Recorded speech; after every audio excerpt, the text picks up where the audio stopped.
My name is Captain Coulter Stevens.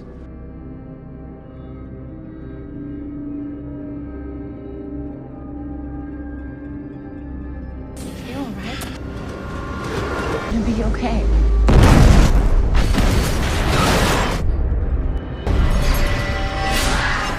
Where am I? Captain, report what you saw. There was an explosion. Welcome back. Wait, no,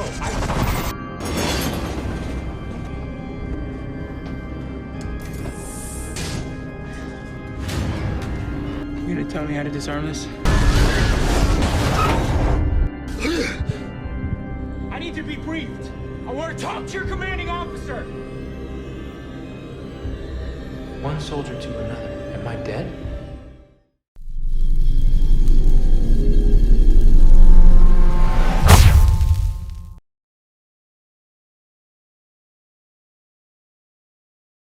Seorang pria terbangun di kereta bersama wanita bernama Christina di hadapannya. Dia tampak bingung dengan sekitarnya dan tidak mengenali Christina. Bahkan saat pengecekan dia sendiri nggak tahu kalau punya tiket kereta. Setelah amati sekitar, dia yang terus dipanggil dengan nama Sean oleh Christina bilang kalau itu bukan namanya. Dia perkenalkan diri dengan nama Kapten Coulter Stevens, seorang pilot helikopter militer AS yang bertugas di Afghanistan. Christina yang dengar itu cuma bisa ketawa dan mengira dirinya sedang bercanda. Merasa ada yang gak beres, saat kereta berhenti, Coulter keluar dan melihat seorang pemuda yang kembalikan dompet jatuh milik seorang penumpang. Dia juga baru sadar kalau sedang berada di kota Chicago. Ketika kereta kembali jalan, Coulter balik ke tempat duduknya. Sontak dia kaget saat melihat pantulan refleksi wajahnya dari jendela. Dia segera masuk ke toilet dan periksa KTP-nya, rupanya atas nama Sean. Dia makin kaget saat melihat sosok yang bukan dirinya dari cermin. Pria di cermin itulah Sean yang dikenal Christina. Gak tahu apa yang terjadi, Coulter menjadi panik dan saat keluar dia bertemu Christina. Dia terus yakinkan kalau dirinya bukanlah Sean yang dia maksud. Di tengah usahanya menjelaskan, tiba-tiba sesuatu terjadi. Hey.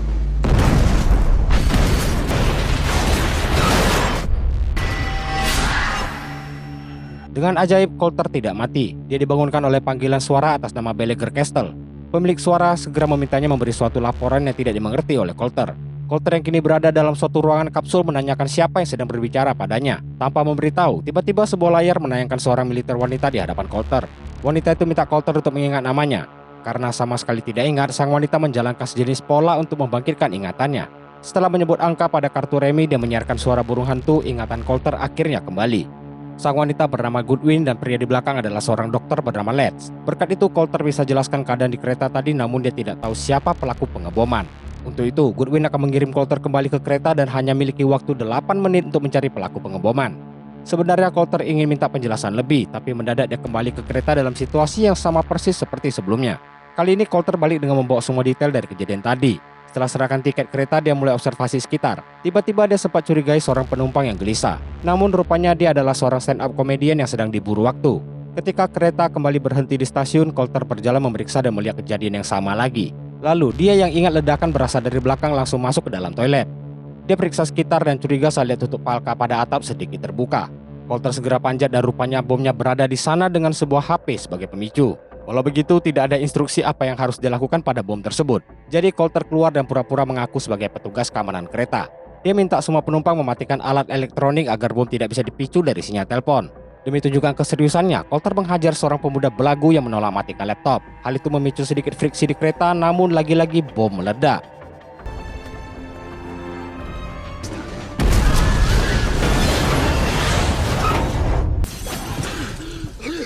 Coulter balik ke kapsul dan segera diminta laporan oleh Goodwin. Kali ini Coulter minta penjelasan, sebab seingat Coulter dia sedang bertugas di Afghanistan kemarin. Herannya, Goodwin bilang kalau Coulter telah bersama mereka selama 2 bulan terakhir. Dengar itu, Coulter makin bingung dan bersikeras minta diberi penjelasan atau dia tidak akan melaporkan apapun pada Goodwin. Dengan seizin Letts, Goodwin siap menjawab pertanyaan Coulter. Goodwin bilang kalau kejadian kereta meledak yang dialami Coulter terjadi tadi pagi dan menewaskan semua penumpang, di mana salah satu korbannya adalah pria bernama Sean yang tubuhnya dipakai Coulter. Coulter diminta untuk ungkap pelaku pengeboman demi menjaga serangan kedua sesuai ancaman pelaku. Merasa hidup banyak orang berada di tangannya, Coulter jelaskan posisi serta alat pemicu bom pada Goodwin. Walau ada kemajuan, tapi Coulter harus mengungkap sosok di balik dalang serangan bom. Goodwin berikan petunjuk yakni pelaku adalah orang yang bisa perhatikan posisi ketika dua kereta berdekatan saat meledak. Lalu dia bersiap mengirim Coulter kembali ke kereta selama 8 menit. Dengar itu, Coulter menjadi lemas karena harus alami proses meledak lagi. Goodwin yang sesama militer merasakan penderitaan Coulter, namun tidak ada pilihan karena banyak nyawa bergantung pada mereka. Jadi Coulter kembali ke kereta lagi dengan situasi dan skenario yang sama persis. Balik ke sana, mungkin saking seringnya bertemu Christina, Coulter malah mulai menaruh hati padanya. Dia memanfaatkan segala situasi yang ada dengan melibatkan Christina. Coulter mengajaknya untuk bermain menebak kepribadian para penumpang di kereta.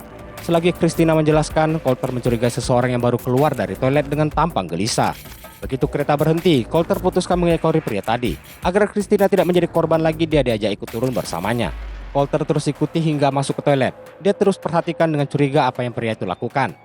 Keluar dari toilet, Coulter datangi pria tadi di mana dia sedang duduk. Tanpa sungkan, Coulter duduk di sebelahnya untuk meminjam HP-nya, tapi si pria mengaku tidak punya. Merasa risih sama Coulter, pria itu berniat pergi namun segera ditahan dengan sangat kasar sambil dipukuli. Coulter rebut tasnya untuk diperiksa dan inilah yang terjadi.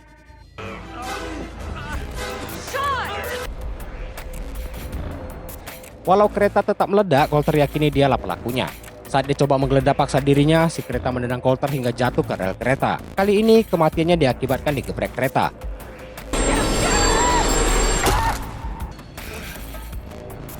Balik ke kapsul, Coulter merasa kedinginan karena alat-alat di sana mengalami malfungsi. Karena itu jugalah Goodwin tidak bisa menghubunginya dari ruang operator. Keadaan di dalam kapsul sangat kritis karena mulai membeku dan oksigen terus menurun. Gak mau mati konyol, Coulter turun dari posisinya untuk cari solusi, sedangkan dari ruang operator, Let's bilang tidak ada yang bisa mereka lakukan. Dengan memanfaatkan peralatan yang ada, Coulter coba sambungan kembali daya listrik pada kapsul.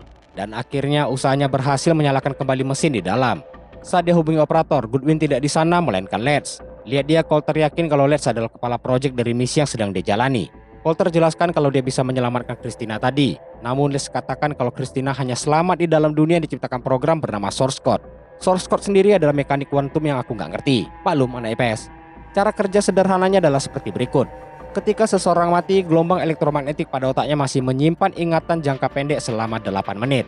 Teknologi Source Code yang diciptakan Let's bisa mengambil ingatan tersebut, lalu mengirim seseorang ke dalam tubuh pemilik ingatan yang telah meninggal. Ibarat sebuah simulasi, dalam jangka 8 menit, orang yang dikirim harus menyelesaikan misi yang diberikan. Dalam kasus Coulter, dia masuk ke ingatan Son selaku korban untuk mengungkap pelaku pengeboman. Namun, orang yang dikirim harus memiliki beberapa kesamaan dengan korban sebagai syarat memakai ingatannya. Dan setelah lewat 8 menit, dunia yang diciptakan itu akan hilang. Karena fungsinya bukanlah mesin waktu, melainkan akses masuk ke dunia paralel atau realitas alternatif. Bingung? Simpelnya adalah menciptakan dunia dengan realita dunia sebenarnya selama 8 menit. Jadi biarpun Coulter bisa selamatkan Christina, tapi di dunia nyata dia tetap meninggal. Karena Source Code tidak memiliki hubungan ruang dan waktu dengan dunia nyata. Goodwin yang udah balik segera sudahi dan meminta Coulter kembali ke misi. Sebab serangan kedua di kota akan terjadi sebentar lagi. Dan dipastikan korban jiwa bakal jauh lebih banyak. Sebelum dikirim balik, Goodwin info lokasi pistol milik kondektur yang bisa dia pakai. Dan sejurus kemudian, Coulter udah berada di kereta lagi. Dia langsung pergi menuju ruangan yang menyimpan pistol kondektur. Dengan hati-hati dia membuka pintu lalu masuk ke dalam. Saat lihat kotak yang digembok, Coulter berusaha tidak ciptakan kegaduhan waktu membuka paksa. Begitu berhasil, sialnya aksinya ketahuan dan sebelum bisa bertindak, dia keburu disetrum dari belakang oleh kondektur lain. My seat. All right, he's bleeding. He needs... Careful, ma'am. Coulter bangun dalam keadaan diborgol dan ditemani Christina. Di sisa beberapa menit lagi, dia berniat meminjam HP Christina untuk hubungi papanya. Coulter ingin ucapkan permintaan maaf, tapi belum sempat terjadi, bom kembali meledak.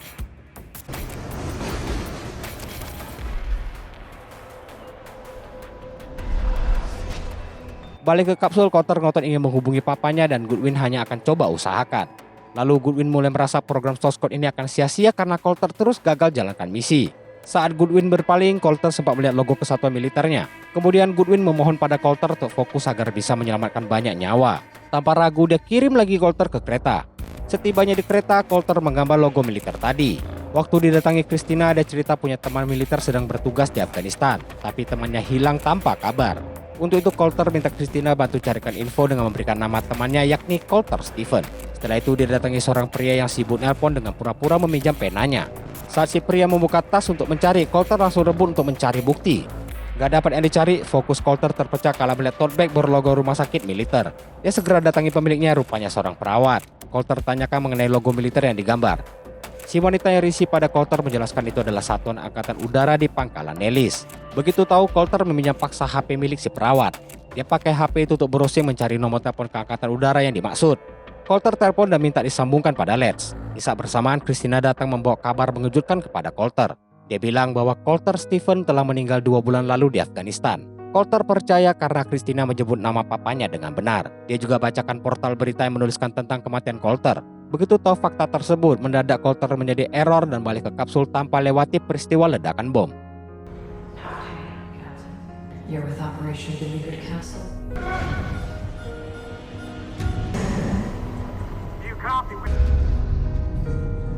Dia tanyakan kabar kematiannya pada Goodwin yang berusaha mengalihkan pembicaraan ke misi. Colter gak pedulikan sebelum mendapat jawaban pasti. Sebagai sesama prajurit militer, dia minta Goodwin menjawab pertanyaannya. Atas nama solidaritas prajurit, Goodwin ceritakan yang sebenarnya. Colter memang telah meninggal, namun sebagian otaknya tetap berfungsi. Tubuh fisik yang dilihat sekarang di kapsul merupakan ilusi yang Colter ciptakan sendiri melalui program source code, karena tubuh aslinya telah hancur.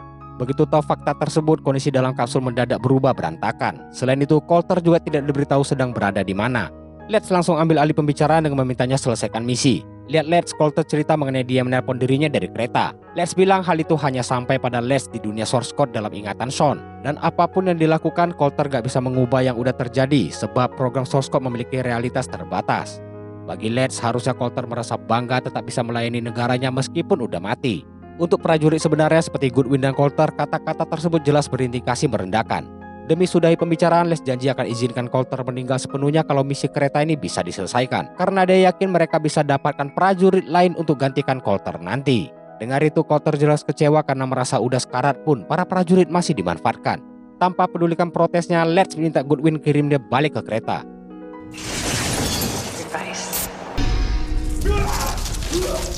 Singkat cerita, Colter lagi-lagi gagal mengungkap pelaku. Melihat Colter yang harus alami mati berulang kali mulai membuat Goodwin bersimpati. Sedangkan Let's gak peduli dan kembali mengirimnya ke kereta. Dan lagi, dia gagal. Kini kondisi Colter sangat terpuruk akibat frustasi harus mati terus-menerus. Untuk memberinya sedikit dorongan mental, Let's memutar rekaman suara papanya saat menerima medali kehormatan Colter. Tampaknya cara Let's berhasil karena Colter minta untuk segera dikirim ke kereta. Dengan semangat menggebu-gebu, Colter ambil senjata dan balik memeriksa bom untuk mencabut HP pemicu ledakan. Dia coba hubungi panggilan terakhir dari HP tersebut. Alangkah kagetnya Colter saat telepon diangkat oleh pria yang sempat dia rebut tasnya. Sambil ditodong pistol, pria itu mulai diinterogasi dan HP-nya diamankan. Colter ancam kalau ditelepon lagi dan HP pria itu yang bunyi, maka Colter akan menembaknya. Tiba-tiba dia teralihkan seseorang yang keluar kereta. Colter kini berbalik mencurigai pria dompetnya dikembalikan seorang pemuda seperti adegan awal film. Dia terus ikuti dan dapati kalau pria bernama Derek itu sengaja membuang dompetnya ke gerbong lain. Yakin itulah pelakunya, Colter nekat menarik tuas pintu emergensi demi mengejar pelaku.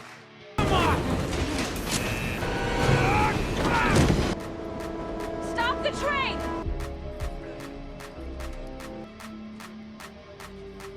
Dia jalan ke arah pria itu sambil mengingat plat mobilnya. Kemudian Colter tunjukkan HP pemicu dan langsung menodong Derek. Colter tahu alasan dompet sengaja dibuang supaya Derek dipikir telah mati agar tidak dicurigai. Gak bisa mengelak lagi, Derek buka pintu mobil untuk pamerkan ratusan bom yang udah dia siapkan untuk serangan kedua. Dia buka gembok sebuah kotak yang langsung dicegah Colter. Demi keamanan, Colter mau buka sendiri dan dia begitu kaget melihat bom radioaktif yang dibuat Derek. Kemudian sesuatu terjadi.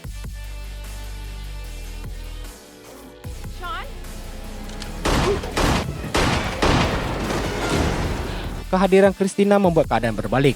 Sebelum Colter mati, Derek ceritakan alasan dia lakukan pengeboman adalah untuk membangun ulang dunia. Bagi dirinya, seorang oposisi pemerintah, dunia udah kacau dan harus dihancurkan. Selesai cerita, Derek pergi meninggalkan Colter dan Christina yang sekarat. Stay with me. Stay with me. This isn't the end.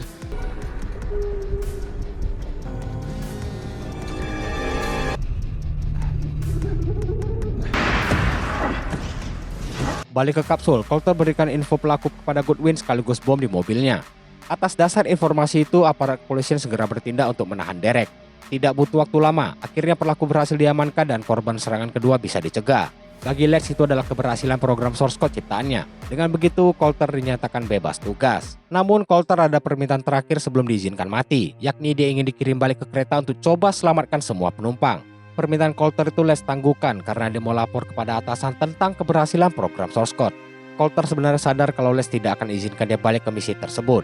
Tujuan Colter balik ke sana adalah ingin coba jalani hidup di dunia source code. Biarpun dia tahu kalau dunia itu hanya bertahan 8 menit. Tapi gimana pun dia udah mati dan gak ada salahnya mencoba. Untuk itu dia memohon kepada Goodwin agar mau mengirimnya balik lalu biarkan dia mati di dunia nyata. Dan barulah kita ketahui kalau selama ini Goodwin hanya berinteraksi dengan tulisan berdasarkan ucapan Coulter, karena tubuh asli Coulter terletak di dalam sebuah ruangan khusus. Atas dasar moral dan menghormati jasa Coulter, Goodwin kabulkan keinginannya. Goodwin ingatkan setelah 8 menit dia akan mematikan penopang kehidupan Coulter di dunia nyata. Kemudian Goodwin ucapkan salam terakhirnya lalu mengirim balik Coulter. There will be no coming back. It was an honor, Captain. Good luck. You're gonna move to India and become a guru. Well, maybe you'll have a cup of coffee with me before you go. Yeah, for weeks, for you to ask me for coffee. Balik ke sana, Coulter yakin ada HP pemicu yang asli sebab tadi udah dicabut tapi bom tetap meledak. Karena itu setelah membuat janji ngopi pada Christina, dia bergegas pergi memeriksa bom. Setelah mencabut HP pertama, dia akhirnya dapatkan HP pemicu ledakan yang asli. Dia lalu berjalan lewati kondektur untuk mencuri borgolnya. Di sisi lain, Goodwin datangi Les untuk ucapkan selamat atas keberhasilan mereka. Tanpa disangka, Les memerintahkan Goodwin untuk menghapus semua ingatan Coulter agar bisa ditugaskan kembali untuk misi lain. Karena bisa jadi Coulter adalah satu-satunya yang bisa membuat sistem source code berjalan. Walau kecewa, Goodwin tidak punya kuasa menantang atasannya. Dia keluar dan pergi ke ruangan badan Coulter berada untuk lakukan sesuatu.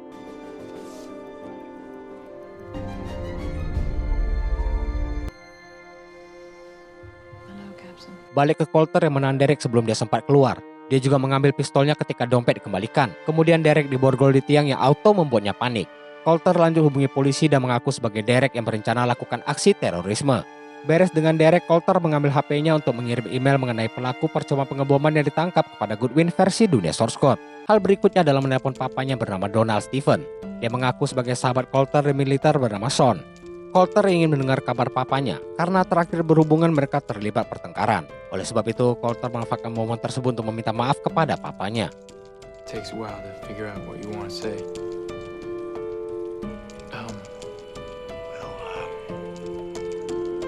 I was there when he died, sir. Was tough. He wanted to say that he was sorry. I wish you could have told him that.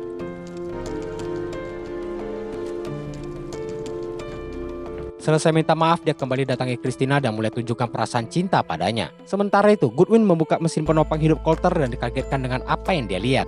Tubuh Coulter hanya tersisa dari pinggang ke atas tanpa tangan, dan otaknya dipenuhi kabel yang membuatnya memasuki sistem source code. Sayangnya, aksi Goodwin diketahui Les yang langsung minta dikirimkan polisi militer. Les juga coba masuk namun kunci pintu ruangan telah diganti oleh Goodwin. Dia tidak pedulikan semua perintah Les demi memenuhi janjinya pada Coulter. Dan ketika waktu tepat 8 menit, Goodwin mematikan fungsi penopang kehidupan Coulter untuk membiarkannya beristirahat dengan tenang. I like it. Why do you keep looking at your watch? I'd kiss you again. He's done enough talking.